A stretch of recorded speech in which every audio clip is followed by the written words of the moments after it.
गरीब ससुराल में एक आलू की सब्जी। रात का समय था, जमीन पर एक चटाई बिछी हुई थी। पूरा परिवार एक साथ बैठा हुआ था। सबके सामने खाने की थालियां रखी हुई थीं, जिनमें बहुत कम कम सब्जी थी। ये क्या बहू, इतनी सी सब्जी बनाई है तूने? इसमें तो एक रोटी भी ढंग से नहीं खा सकते। अरे थोड़ी और सब्जी दे दे बहू। अरे सासू माँ, बर्तन में बस इतनी ही सब्जी बची थी। अब मैं क्या करूं? सब्जी थोड़ी सी थी, इसीलिए थोड़ी सी सब्जी बनी है। मैंने टोकरी में एक बड़ा आलू देखा था, उसे भी काट कर डाल देती तो कम से कम सबकी थाली में अच्छे से सब्जी तो आ जाती। मम्मी जी, एक आलू से 10 लोगों की सब्जी थोड़ी बनती है। अब सब लोग जो बना है उसे खा लीजिए। नहीं मम्मी, अब मेरे से ये सब खाना नहीं खाया जाता। कभी सब्जी नहीं होती तो कभी रोटी नहीं होती। क्या हम अच्छा खाना कभी नहीं खा सकते? बेटा, हम क्या करें, हमारी मजबूरी है, लेकिन एक ना एक दिन हम जरूर अच्छा खाना खाएंगे। अभी जो है वो खा लो। बच्चों की ये बात सुनकर पूरा परिवार उदास हो जाता है। कुछ समय बीत जाता है। अगले दिन फिर से घर में कुछ नहीं था। बहू, आज फिर घर में कुछ नहीं है बनाने को, ऐसे कैसे चलेगा? तू ऐसा कर, पास वाले शर्मा जी के घर जा। वो लोग काफी अमीर हैं, उनके यहाँ बहुत सब्जी आती है, उनसे थोड़ी सी सब्जी मांग ला। मम्मी जी, मुझे रोज रोज मांगना अच्छा नहीं लगता, पर ठीक है, मैं जाती हूँ। देवकी शर्मा जी के घर जाती है और उनसे सब्जी लेकर अपने घर आ जाती है। मम्मी जी, शर्मा आंटी ने आज थोड़ी सी भिंडी और 2 टमाटर दे दिए। मैं जल्दी से सबके लिए खाना रेडी करती हूँ। देवकी खाना बनाने लगती है। अगले दिन घर में फिर कुछ नहीं था। देवकी एक पड़ोसी से मदद मांगने जाती है। कुछ देर बाद वो अपने साथ कुछ आलू लेकर आती है, लेकिन वो बहुत दुखी थी। क्या हुआ भाभी, आप रो क्यों रही हैं? शर्मा आंटी ने कुछ कहा क्या? अरे कुछ नहीं अंजलि, वो शर्मा आंटी कह रही थी कि रोज रोज आ जाती हो भिखारियों की तरह, तुम्हारे घर के मर्द कुछ कमाते क्यों नहीं है? बहुत गालियां दी उन्होंने आज। तो आप ये आलू वापस क्यों नहीं फेंक आई उनके मुंह पर? अगर ये आलू वापस कर देती तो आज रात चिंटू मिंटू भूख से रोते। कोई बात नहीं, मैं अपने परिवार और बच्चों के लिए थोड़ा बहुत तो सुन ही सकती हूँ। कुछ समय ऐसे ही बीत जाता है। रात का समय था, सब लोग एक साथ बैठे हुए थे। आज फिर घर में कोई सब्जी नहीं बनी थी। बहू, आज फिर सूखी रोटी। जाना किसी पड़ोसी से थोड़ा कुछ मांग ला, ऐसे रूखी सूखी रोटी कैसे खाई जाएगी? माफ करना मम्मी जी, पर आज मैं कहीं नहीं जाऊंगी। वो लोग हमें इंसान नहीं, कीड़े मकोड़े समझते हैं। सब्जी के साथ जो मुफ्त में वो ताने और गालियां देते हैं ना, वो मुझसे अब और नहीं सुनी जाती। आज हम सब सूखी रोटी से खाएंगे। कल जब दीपक और विकास पैसे लाएंगे तो शान से सब्जी खरीदेंगे। उस दिन पूरा परिवार बस सूखी रोटी ही खाता है। अगले दिन दोपहर को एक बड़े से कबाड़ खाने की दुकान पर दीपक और विकास काम कर रहे थे। लंच का टाइम हो जाता है। विकास और दीपक टिफिन खोलकर देखते हैं, उसमें प्याज और रोटी थी। भैया, कभी कभी लगता है कि हम ऐसे ही प्याज और नमक खा खा कर मर जाएंगे। अरे दीपक भाई, तुम दोनों हमेशा ऐसे कोने में छुप कर क्यों खाते हो? जरा दिखाओ तो भाभी ने आज क्या बनाया है। राजू टिफिन देख लेता है। हमें प्याज और सूखी रोटी। अरे भाई, तुम लोग ये क्या खा रहे हो? हमें देखो, हम भी मजदूर हैं पर रोज अच्छा खाना लाते हैं। राजू की बात सुनकर दीपक और विकास बहुत ज्यादा दुखी हो जाते हैं, लेकिन वो कुछ बोलते नहीं हैं। शाम को एक लड़की आरोही कुछ कबाड़ा बेचने दुकान पर आती है और बेचकर वहां से जाने लगती है। अरे यार, मैंने जल्दबाजी में उन्हें 50 रुपए कम दे दिए। वो क्या सोचेंगी कि गरीब हूं तो बेईमानी कर रहा हूं, मुझे अभी पैसे लौटाने होंगे। विकास जल्दी से दौड़कर आरोही के पास जाता है। सुनिए मैडम, अरे मैडम जी थोड़ा रुकिए। जी क्या हुआ? वो आपका जो कबाड़ था ना, उसका हिसाब थोड़ा ज्यादा था। मैंने जल्दबाजी में आपको पैसे कम दिए थे। ये लीजिए आपके बाकी के पैसे। अरे वाह, आप तो बहुत ईमानदार हैं। सच में आजकल की दुनिया में जहाँ लोग 1-1 रुपए के लिए लड़ते मरते हैं, वहाँ इतना ईमानदार कौन होता है? आरोही ये बोलकर वहां से चली जाती है। अगले दिन शाम को दीपक काम खत्म करके घर चला गया था, लेकिन विकास दुकान के बाहर ही खड़ा था। तभी वहां आरोही आती है, जो कि अपने घर जा रही थी। तभी आरोही के पीछे एक डॉगी पड़ जाता है। आरोही भागकर विकास की दुकान के पास आ जाती है। हट, दूर हट। विकास ये देख लेता और वो उस डॉगी को वहां से भगा देता है। आप तो वही है ना जो कल आई थी मेरी दुकान पर? हाँ, वो मैं अपने घर जा रही थी, पता नहीं डॉगी कहाँ से पीछे पड़ गया। रात भी हो गई है, इसीलिए मुझे अब घर जाने में डर लग रहा है। आज थोड़ा मैं लेट हो गई हूँ। अगर आपको ऐतराज ना हो तो क्या मैं आपको आपके घर छोड़ दूं? ठीक है, अगर आप फ्री हो तो। विकास आरोही को उसके घर पर छोड़ आता है। 1-2 दिन वो ऐसे ही बीत जाते हैं। दोपहर का समय था। आरोही विकास के घर के सामने से गुजर रही थी, तभी अचानक आरोही चक्कर खाकर गिर जाती है। अरे, ये तो वही लड़की है जिसे मैं उस दिन उसके घर छोड़ कर आया था। लगता है इसे चक्कर आ गए, मुझे उसकी मदद करनी होगी। विकास आरोही की मदद करता है और उसे छांव में ले जाकर बैठाता है और उसे पानी पिलाता है। कुछ देर बाद आरोही ठीक हो जाती है। थैंक यू, आपने मेरी मदद की। उस दिन भी आपने मेरी मदद की थी। सच में आप बहुत अच्छे हैं। आरू ये बोलकर वहां से चली जाती है। अगले दिन शाम के समय विकास मंदिर गया हुआ था, तभी वहां उसे आरोही मिल जाती है। दोनों वहीं बैठकर बातें करने लगते हैं। पता है मैं अनाथ हूँ, इस दुनिया में मेरा अपना कोई नहीं है। मैं अकेली ही रहती हूँ और बस किसी तरह अपनी लाइफ में सरवाइव कर रही हूँ। और मेरा परिवार तो बहुत बड़ा है।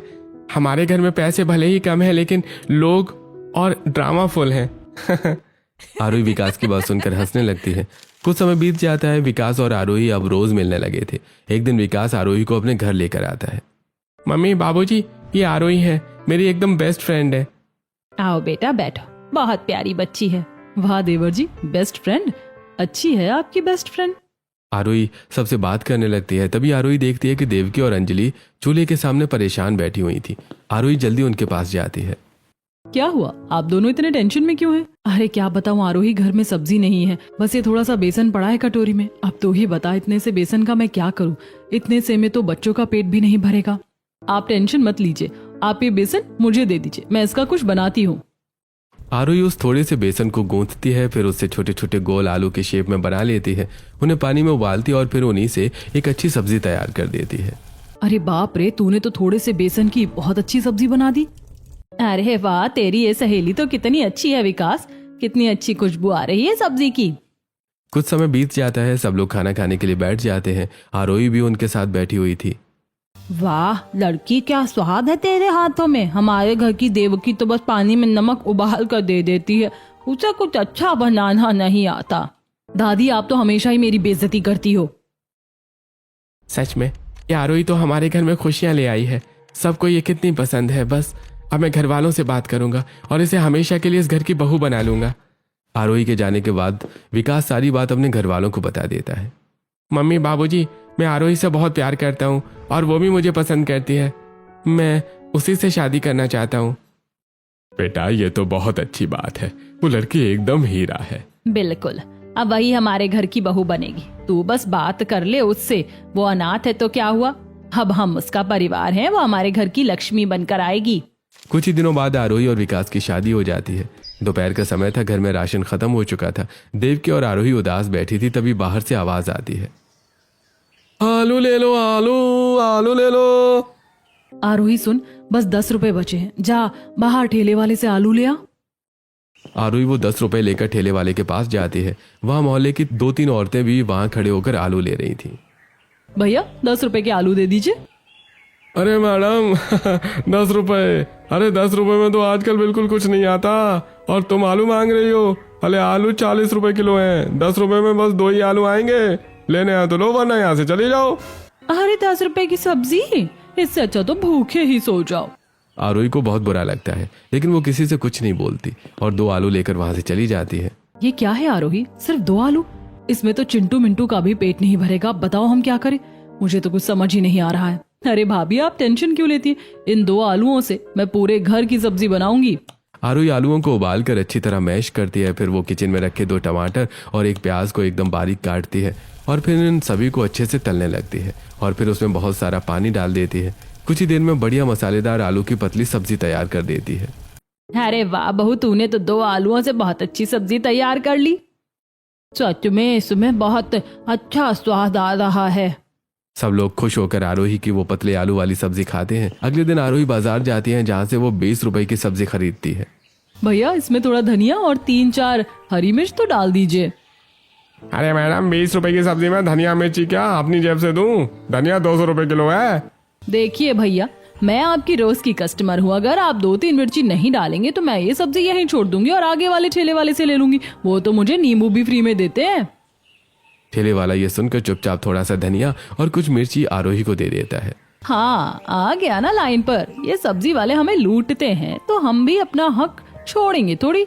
अगर किसी दिन सब्जी नहीं हुई तो इसी मुफ्त के धनिया मिर्च की चटनी बनाकर खा लेंगे। रात का समय था।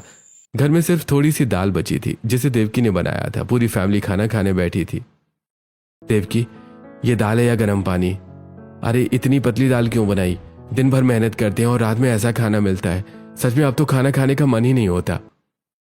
बेटा राशन खत्म है, जो था बहू ने बना दिया। मुझसे भी नहीं खाया जाएगा ये खाना।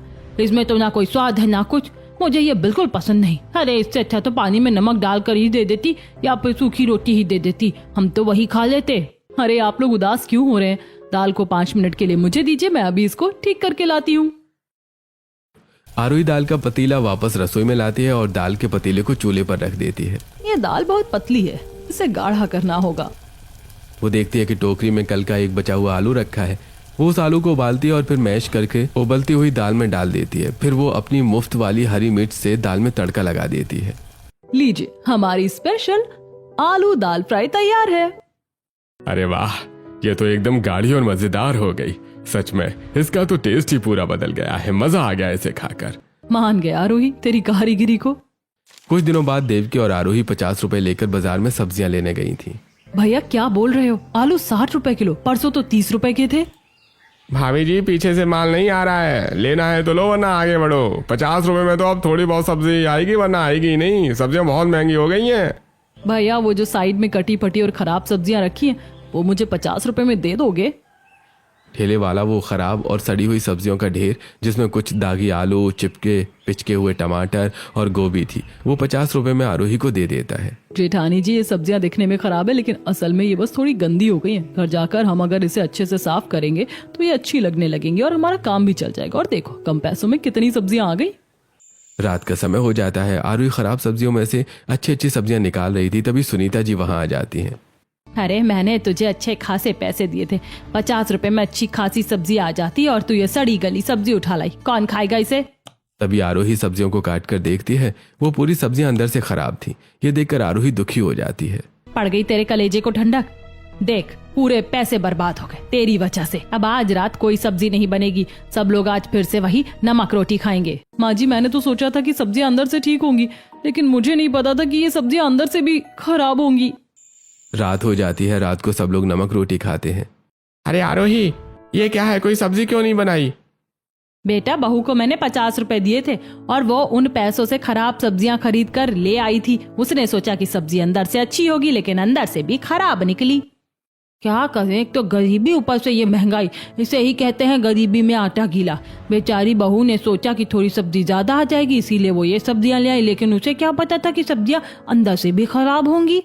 अगली सुबह आरोही घर के बाहर बैठी हुई थी और वो बहुत उदास थी। आज घर में फिर से कुछ पकाने को नहीं है। अब मैं क्या करूं? पैसे भी नहीं है घर में।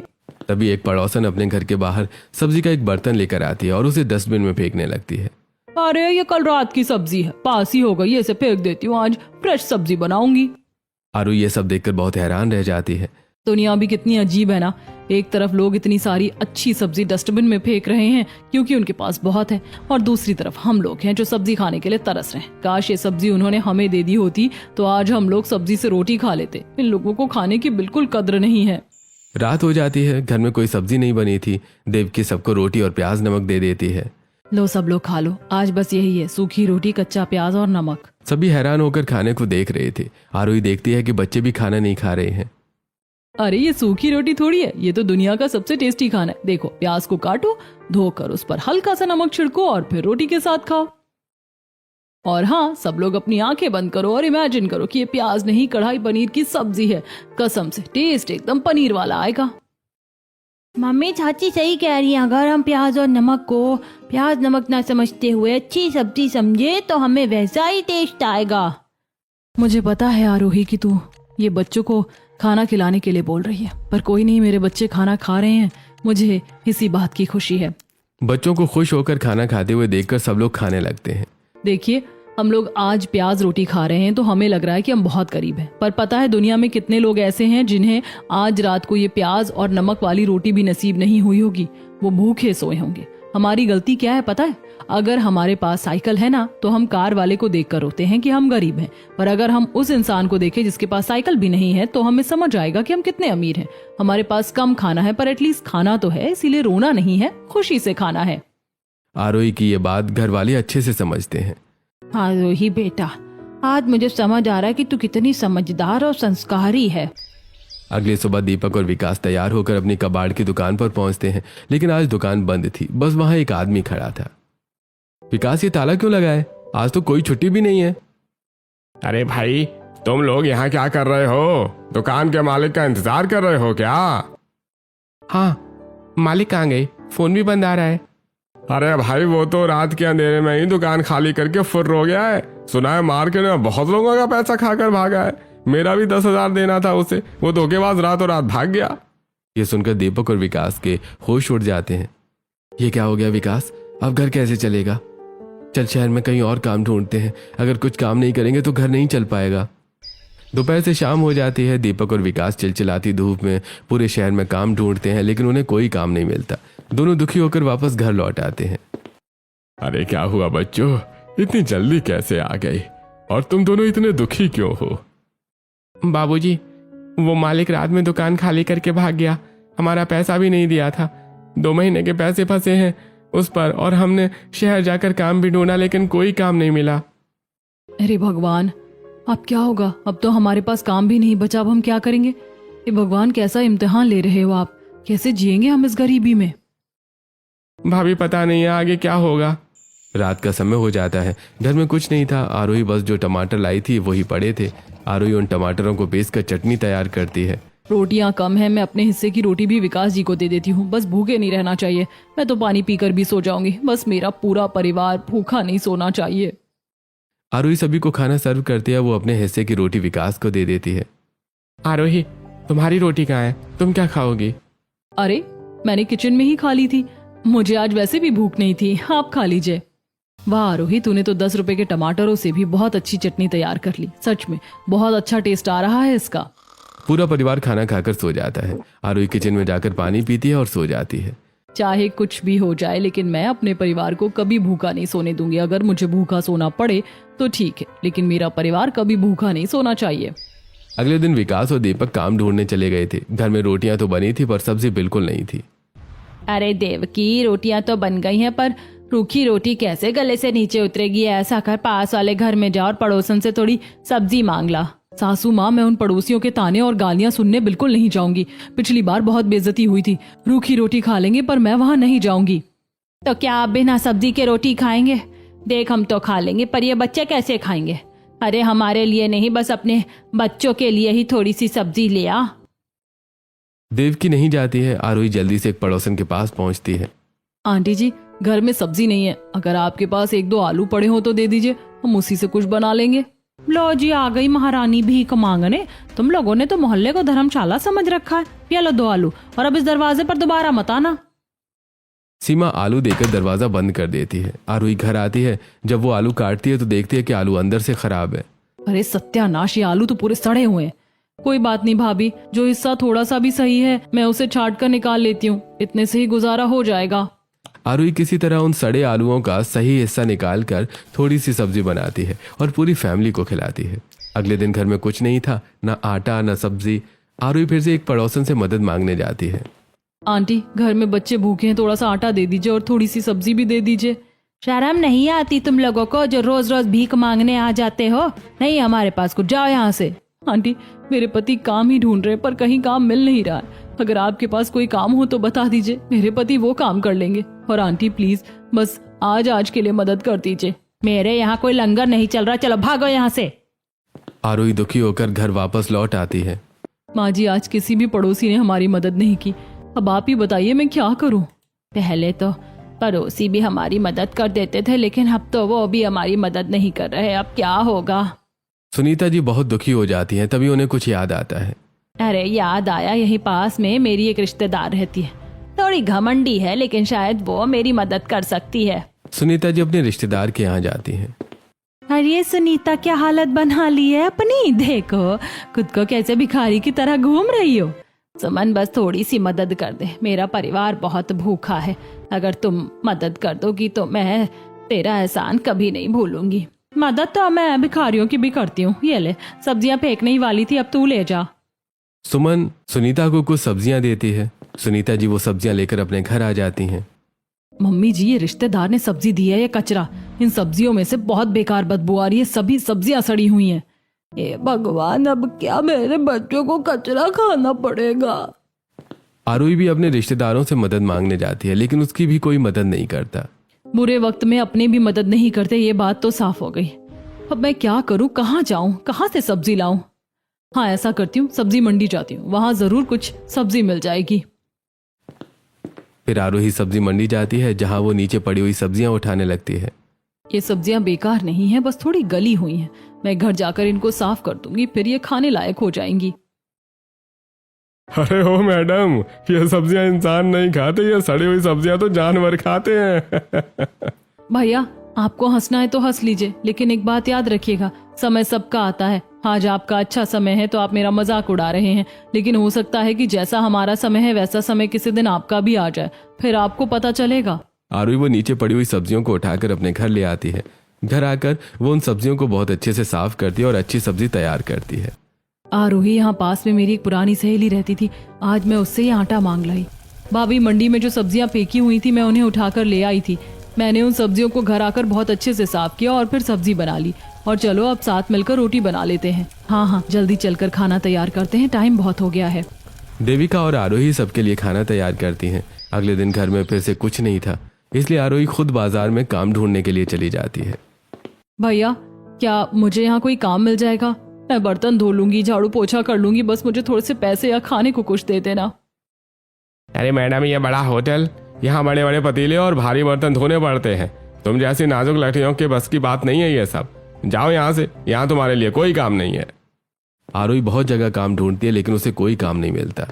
हे भगवान, ये कैसा इम्तिहान है, अगर कोई काम नहीं देगा तो मैं अपने परिवार को क्या खिलाऊंगी। आरोही बहुत ज्यादा दुखी हो जाती है। तभी वो एक चबूतरे पर जाकर बैठ जाती है, जहां पर एक सब्जी वाला बैठकर रो रहा था। क्या हुआ काका, आप क्यों रो रहे हैं? कोई परेशानी है क्या? अरे क्या बताऊं बेटी, मेरे जवान बेटे का एक्सीडेंट हो गया, वो अस्पताल में भर्ती है। मुझे उसके यहाँ इलाज के लिए पैसों की जरूरत है। मेरी बूढ़ी पत्नी वहाँ अकेली है, मुझे उसके पास जाना है, लेकिन अगर मैं ये सब्जियां नहीं बेचूंगा तो पैसे कहाँ से लाऊंगा? मुझे कुछ समझ में नहीं आ रहा मैं क्या करूं। अगर वहां नहीं गया तो मेरी पत्नी अकेले परेशान होगी, और सब्जी नहीं बेची तो इलाज के पैसे कैसे इकट्ठे करूंगा? काका, आप एक काम कीजिए, आप अस्पताल जाइए, आपकी ये सारी सब्जी मैं बेच दूंगी। तू बेचेगी? हाँ, बस क्या आप पूरी सब्जी बिकने के बाद मुझे थोड़े से पैसे दे देंगे? हाँ बेटी, मैं तुझे जरूर पैसे दूंगा, बस तू इसे बेच दे, भगवान तेरा भला करे। सब्जी वाला रामू वहां से जल्दी से चला जाता है। कुछ घंटे बीत जाते हैं। आरोही ने पूरी सब्जी बेच दी, बस ठेले पर एक बड़ा आलू ही बचा था। शाम हो गई थी, रामू के आने के इंतजार कर रही थी, तभी रामू भी वहां आ जाता है। ये लीजिए काका, सारी सब्जी बिक गई, बस ये एक आलू बचा है। बेटी, डॉक्टर ने और पैसे जमा करने को कहा है। ये सारे पैसे मुझे अभी अस्पताल में देने होंगे, और इसके अलावा मेरे पास और पैसे नहीं है, तो मैं बेटी तुझे पैसे नहीं दे पाऊंगा। अरे नहीं काका, मैं समझ सकती हूँ, बेटे की जान से बढ़कर कुछ नहीं है, आप मुझे पैसे नहीं दीजिए। तू ऐसा कर बेटी, ये जो एक आलू बचा है ना, तू इसे रख ले, और कुछ खराब टमाटर भी ठेले के नीचे रखे हुए, वो भी तू ले जा। आरोही वो बड़ा आलू और कुछ टमाटर लेकर घर आ जाती है। अरे आरोही, आलू से पेट थोड़ी भरेगा, घर में आटा भी नहीं है, आटे का भी तो कुछ करना पड़ेगा। भाभी, हार नहीं माननी है। अंजलि, तू मेरे साथ चल। आरोही और अंजलि रात को ही पास की एक आटा चक्की पर जाती हैं। भैया, बहुत मजबूरी है, मैं थोड़ा सा आटा दे दीजिए। मुफ्त में कुछ नहीं मिलता है यहाँ पे। भैया ऐसा कीजिए ना, अभी दे दीजिए, जब पैसे आएंगे तो मैं आपको पैसे दे दूंगी। नहीं नहीं, मैं उधार नहीं करता, लेकिन हाँ, अगर तुम मेरा काम करोगे तो बदले में तुम्हें आटा दे सकता हूँ। ठीक है, आप बस काम बताइए, मैं करने के लिए तैयार हूँ। देखो, मेरे पास ना तो 2 गेहूं की बोरियां रखी है ना, जिनमें बहुत मिट्टी और कंकड़ हैं। अगर तुम उन्हें साफ कर दोगे तो मैं तुम्हें आटा दे दूंगा। ठीक है, हम दोनों मिलकर गेहूं साफ कर देंगे, बस आप आटा दे देना। आरोही और अंजलि जल्दी से गेहूं साफ करने में लग जाती हैं। चक्की वाला सही बोल रहा था, गेहूं में बहुत ज्यादा मिट्टी और कंकड़ है। हाँ, इन्हें साफ करने में बहुत मेहनत लग रही है। मेहनत तो करनी ही होगी अगर आटा लेना है तो। कुछ घंटे बाद आरोही और अंजलि गेहूं साफ कर देती हैं। अरे वाह, तुम दोनों तो बहुत काम जल्दी खत्म कर दिया, और गेहूं भी एकदम साफ दिख रहे हैं। चक्की वाला खुश होकर आरोही और अंजलि को आटा दे देता है। आरोही और अंजलि आटा लेकर घर आ जाती है। आरोही, तूने आटे और सब्जी की जुगाड़ कर ली, पर मुझे एक बात समझ में नहीं आ रही, आलू तो बस एक ही है, फिर तू एक आलू की सब्जी हम सबके लिए कैसे बनाएगी? भाभी, आप बस देखते जाइए, इसे एक आलू से ही सबका पेट भरेगा। आरोही आलू को बहुत बारीक काटती है और फिर सब्जी बनाने लगती है। वो सब्जी में बहुत सारा पानी डाल देती है। अरे बाप रे, तूने तो पूरी सब्जी बेकार कर दी। अरे एक आलू की सब्जी में इतना पानी क्यों डाल दिया? मम्मी जी, आप थोड़ा सब्र रखिए, सब अच्छा ही होगा। आरोही एक डिब्बा खोलती है जिसके अंदर बेसन था। हाँ, अगर मैं ये थोड़ा सा बेसन भूनकर इस पानी में मिला दूं तो ये ग्रेवी एकदम गाढ़ी हो जाएगी। आरोही बेसन डालकर सब्जी को गाढ़ा करती है। अरे हाँ, वो ठेले वाले ने जो टमाटर दिए थे वो रखे हुए हैं, उनका अच्छा खासा हिस्सा काट कर सब्जी में डाल देती हूँ, सब्जी और अच्छी बन जाएगी। आरोही वो थोड़े से टमाटर की सब्जी में डाल देती है जिससे सब्जी और ज्यादा गाढ़ी और अच्छी बन जाती है। सब्जी तैयार होने के बाद आरोही सबको खाना सर्व करती है। सच कहूँ बहू, मुझे तो अपनी आंखों पर यकीन नहीं हो रहा। तेरी जेठानी देवकी से तो एक आलू की सब्जी नहीं बनती थी और तूने एक आलू से पूरे परिवार के लिए सब्जी बना दी। देख तो जरा कितनी अच्छी लग रही है तेरी बनाई हुई सब्जी। सच में तूने तो कमाल कर दिया। मम्मी जी कुछ भी कहो, आरोही तो किचन की मैजिशियन निकली। सच में आरोही, इस एक आलू से तूने बहुत अच्छी सब्जी तैयार कर ली। अरे वाह बहू, मजा आ गया। सही कहा बाबूजी। चिंटू मिंटू देखो चाची ने कितनी अच्छी सब्जी बनाई है, आप तो पेट भर के खाओ। सब लोग अच्छे से खाना खाते हैं। आरोही अपना हिस्सा भी अपने घर वालों को दे देती है और खुद थोड़ी सी सब्जी और एक छोटी रोटी खा लेती है। खाना खाने के बाद सब फिर से उदास हो जाते हैं। चलो आज का तो गुजारा हो गया, लेकिन कल क्या करेंगे? ऐसे तो रोज रोज नहीं चलेगा, कुछ तो काम करना ही होगा। बाजार में काम ढूंढ ढूंढ कर परेशान हो गए हैं, लेकिन कोई काम नहीं मिल रहा है। तभी वहां विकास और दीपक का मालिक लाला आ जाता है। ओए लाला, तू यहाँ क्या कर रहा है? दुकान बंद करके रात को भाग गया था ना तू? हमारे खून पसीने के पैसे कहाँ हैं? तुझे शर्म नहीं आई हमारे पैसे लेकर भागते हुए? अरे भाई शांत हो जाओ, पहले मेरी बात तो सुनो। मैं कहीं नहीं भागा था, मैं शहर के पास एक बड़ी फैक्ट्री का सेटअप देखने गया था। व्यापार बढ़ाना था, इसलिए सब गुपचुप करना पड़ा। अरे लाला जी, दीपक और विकास ने मुझे बताया था कि जब तुम दुकान पर गए थे तब वहां उन्हें एक आदमी मिला जो बोल रहा था कि आप दुकान खाली करके भाग गए हैं सबके पैसे लेकर। ये बात उन्होंने मुझे बताई थी। हम तो यही सोच रहे थे कि आप भाग गए हैं सच में। अरे भाई हरीश भाई, वो मेरी दुकान है, वो तो चाहता ही है कि मेरे वफादार मजदूर मुझे छोड़ के चले जाएं। अरे तुम लोगों ने उस पर यकीन कैसे कर लिया? मैं तो तुम लोगों के पैसे देने ही आया हूँ। ये लो तुम्हारी पूरी सैलरी। लाला जी दीपक और विकास को उनकी सैलरी दे देता है। विकास दीपक, कोई बात नहीं, गलतफहमी सबको हो जाती है। अब मेरी बात सुनो, मैंने शहर के बाहर एक बड़ी कबाड़ रिसाइकलिंग फैक्ट्री शुरू की है। फैक्ट्री मतलब हमारे लिए भी काम होगा वहां पे? अरे भाई बिल्कुल, तुम दोनों मेरे सबसे मेहनती लड़के हो। तुम दोनों के लिए यहाँ परमानेंट नौकरी है। और ये लो, ये काम का एडवांस भी रख लो। फैक्ट्री 1-2 दिन में शुरू हो रही है, टाइम से पहुंच जाना। भगवान भला करे लाला जी आपका। अरे अरे नहीं सुनीता जी, ये इनकी मेहनत का फल है भाई। अच्छा मैं चलता हूँ, बहुत काम है। लाला जी ये बोलकर वहां से चले जाते हैं। देखा मम्मी जी, भगवान हमारी परीक्षा ले रहे थे। शायद वो देखना चाहते थे कि हम मुश्किल वक्त में टूटते हैं या एक साथ रहते हैं। अब हमारी परीक्षा खत्म हो गई है। आरोही, तेरी इस हिम्मत और समझदारी ने ही हमें जोड़े रखा, वरना हम तो कब के हिम्मत हार चुके थे।